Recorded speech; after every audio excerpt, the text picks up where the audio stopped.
What was the whole point of the entire situation from the beginning? What was the point? To distract from the #1 news story, not of mainstream media, but the #1 story on the internet yesterday, Veritas, Project Veritas, James O'Keefe, with 8 different executives of Twitter saying, we're engaged in censorship against Christians and conservatives. If you support Trump, you're just banned.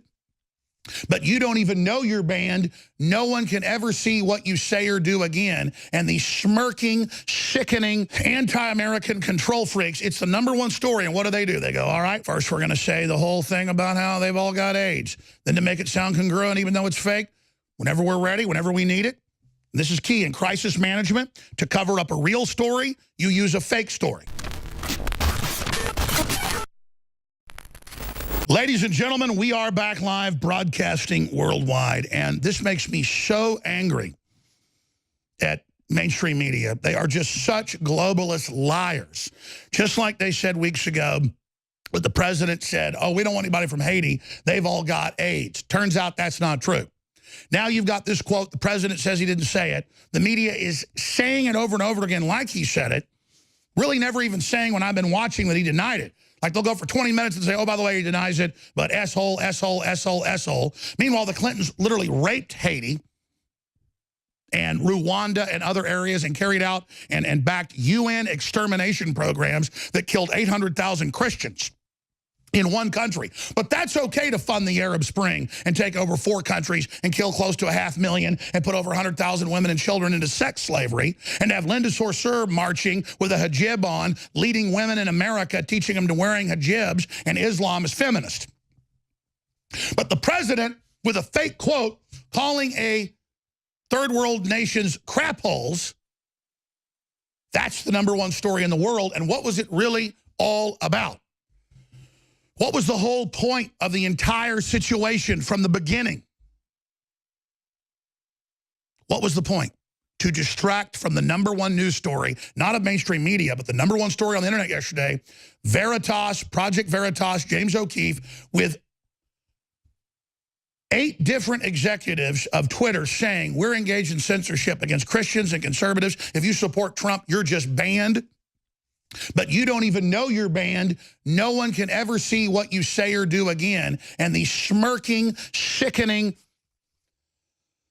anti-American control freaks, it's the #1 story. And what do? They go, all right, first we're going to say the whole thing about how they've all got AIDS. Then to make it sound congruent, even though it's fake, whenever we're ready, whenever we need it. And this is key in crisis management. To cover up a real story, you use a fake story. And this is the mother of distractions. The Moab's the mother of bombs that's conventional. This is the Moab of distractions. And they build it. And then you'll hear more quotes. Yeah, he said he rapes Haitian babies. Yeah, he eats them. Yeah, well, we just keep hearing about Haitians. It must be true. And they always pick a subject the Clintons are weak on. If they're on board the Jerry Epstein, Lolita Express pedophile airplane, if they're involved with a bunch of pedophiles, if their own people got caught shipping hundreds of kids out of Haiti for sex slavery and people get convicted for it that work directly for the Clintons, what do? You file fake lawsuits with Jane Does who don't even show up saying Trump was with Jerry Epstein raping them on the airplane. And then it later turns out it's not true. That's what you do. If you're Russian agents on the Russian payroll, like Mueller, like Comey, like the Clintons, like all these people, you just say Trump is. If you're a race-baiting Nazi collaborator like George Soros, who said he's proud of what he did working for Nazi Germany, what do? You have the Southern Poverty Law Center and ADL, you fund, say Alex Jones is a Nazi. See how that works? See how they get that done? See how they manipulate everybody? And they do it over and over and over and over and over again. And next, you're going to hear more and more and more. And then you're going to have governors, the clip's coming up next segment, saying, if I see Trump, I'm going to assault him. Democrat. I'm going to physically attack him, along with the hashtag Hunt Republicans and the full-page ads saying rise up, drive him from power, Antifa. And Antifa out with guns, not even letting conservatives march in Austin and holding guns up saying, are you scared, violating their civil rights? Just like you don't let a little black girl in 1959 into an Arkansas school, and Eisenhower, the Republican, sends in federal troops to let that little girl in school. It's the same thing, not letting reporters and families go to the Capitol with men with armed guns telling our reporters, you're not going in there, and bumping into them. But it's okay because Austin's blue. And they're going to teach us with their armed thugs in the streets, they run things now, period. And you're going to learn, and you're going to take it. We put that graphic up that we've compiled of the Justice Department and the FBI, not the whole FBI, the people at the top, the Democrat people that were put in with the Clinton crime machine, with Obama and Lynch and Comey at the top, with Sally Yates and Hillary and Andrew McCabe and Orr and Carlin, the Justice Department, and Lisa Page and Peter Strzok and Baker and Price Strap, and then right down there putting out the Fusion GPS with their own wives and husbands getting the contract for $2 million. Hell, you don't just put out lies against the guy elected by the people to frustrate the voters and to stop the restoration of the republic. You get $2 million while you do it. For a 40-something page piece of fiction proven absolutely to be filled with garbage, with the main author of it, Mr. Steele, admitting it's baloney in desperate attempt not to go to prison. And now criminal investigations by the Justice Department have been opened. Now, if that isn't exciting, I don't know what is. People ask me why I get so upset, why I get so excited. Because, man, this is the second American Revolution. It's 21st century. It's information war. We've got the truth.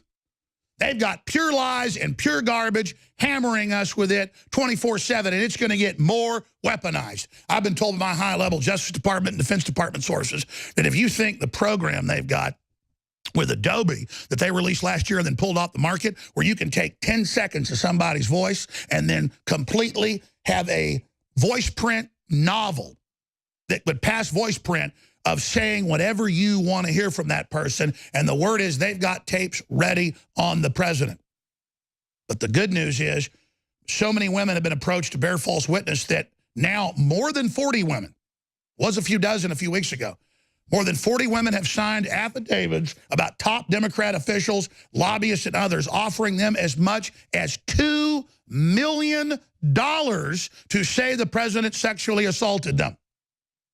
Got to have a little ace in the hole, little something that nobody knows, to quote the great George Strait.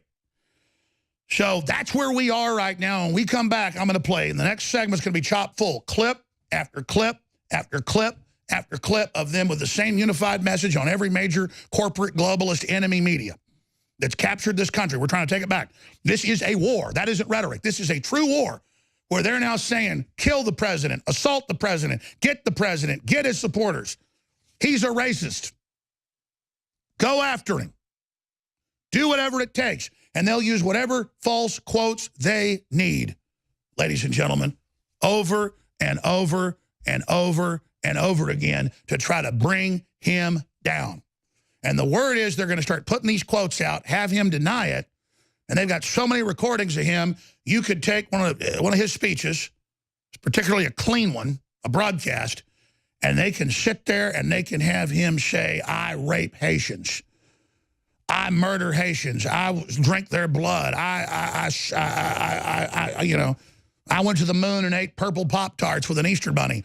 And Santa Claus was there with the 3 dwarves and the 7 Easter bunnies and the Keebler elves and Gleek the space monkey from the Justice League and Aquaman and 3 giant whales. Ha ha! I mean, they can do anything, but we know they're a pack of criminal liars. You know, someone very profoundly once said many years ago that if fascism ever comes to America, it'll come in the name of liberalism. Gonna hit me? Go ahead. Go ahead. Go ahead. If you are receiving this transmission, you are the resistance. We confirm suspicions at Veritas. It's not a shock to you, but to get the employee at YouTube on tape admitting that they do it? I mean, you must be a threat if they call you out by name. It's also what happens when you listen to the radio host, Alex Jones. As of just a short time ago, and I'm talking about when this meeting started, on Twitter, if you clicked on the hashtag NYC terrorist attack, which is, quote, trending, marked with a red button saying, quote, live, the top tweet links to an InfoWars story with the headline, Imam, I warned de Blasio about New York City terror. He was too busy bashing Trump. I don't know what happens in somebody's mind or how dark their heart must be to say things like that. This is a real-time example of when we talk about this information being weaponized. But Trump doesn't challenge these lies. He actually went on Jones's show and said, your reputation's amazing. I will not let you down. You will be very, very impressed, I hope. How quickly can you act, and what's your responsibility to set the record straight so that the people who saw this know that it's fake news, and at least at some point in time it can't keep spreading like some sort of virus through the legitimate world. That's something we're thinking about all the time, because it's a bad user experience, and we don't want to be known as a platform for that. You have RT, you have Sputnik, you have Rupley, and then I think you have them feeding other entities. InfoWars comes to mind, where those are echo chambers. The system self-corrected. That shouldn't be the first tweet you see anymore. It should be a USA article the last time I checked. But you saw this. USA Today. At lunch I did, yeah. And I also saw the system corrected. That man's a threat to this country. They didn't call out Fox News by name. They didn't call out anyone else by name. They said, when it comes to Alex Jones, we need people to scroll and manually find him and manually have to find that video. We're not going to allow that video, if it gets 10 million views, to be on the front of the so-called news carousel. If you are receiving this transmission, you are the resistance. It's Alex Jones. Introducing Cellforce by InfoWars Life. Cellforce focuses on mitochondria efficiency and protection. Mitochondria produce over 95% of your energy. They are your body's cellular engines. Cellforce helps promote your cellular energy production by supporting mitochondria, much like a cellular engine overhaul. Because when your mitochondria don't run at 100% efficiency, then they start producing reactive oxygen species. Top scientists agree that aging is most likely caused by cellular damage, resulting from these reactive oxygen species. The antioxidants found in Cellforce are some of the most powerful available on the market. The stronger the antioxidant, the better its ability to scavenge for these reactive oxygen species and other free radicals. Boost, protect, and adapt with Cellforce from InfoWars Life. Head to InfoWarsLife.com or call 1-888-253-3139.